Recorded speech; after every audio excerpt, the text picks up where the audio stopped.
Downing Street has refused to bow to pressure from MEPs, insisting negotiations on a post-Brexit trade deal with the European Union will not drag on beyond the transition period on December 31.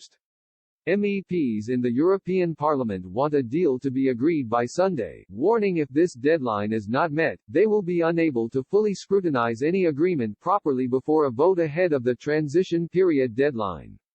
But Downing Street has insisted the UK is focused on agreeing a new relationship by the end of the month.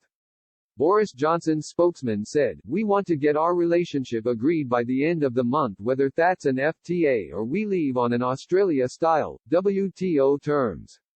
We've ruled out previously extending negotiations into the new year." On Wednesday, Ursula von der Leyen pleaded with the UK for predictability and stability for our fishermen and our fisherwomen, but has again ignored Mr. Johnson's continued sovereignty demands as talks between Britain and the European Union on a post-Brexit trade deal go down to the wire. For the first time in several weeks, the European Union chief was reasonably optimistic over the prospect of a post-Brexit trade deal with Britain, with just 2 weeks remaining until the end of the transition period on December 31.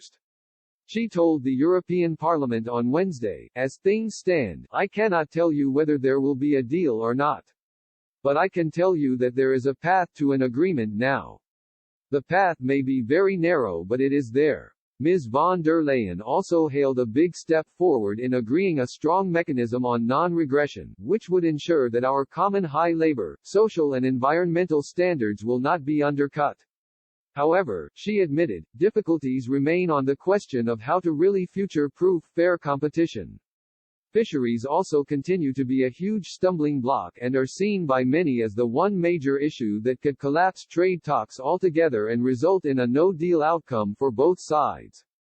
Ms. von der Leyen admitted the issue over fishing access may be the one issue that might not be resolved in trade talks with the UK. She told MEPs, "On fisheries, the discussion is still very difficult. We do not question the UK's sovereignty on its own waters, but we ask for predictability and stability for our fishermen and our fisherwomen. And in all honesty, it sometimes feels that we will not be able to resolve this question, but we must continue to try finding a solution."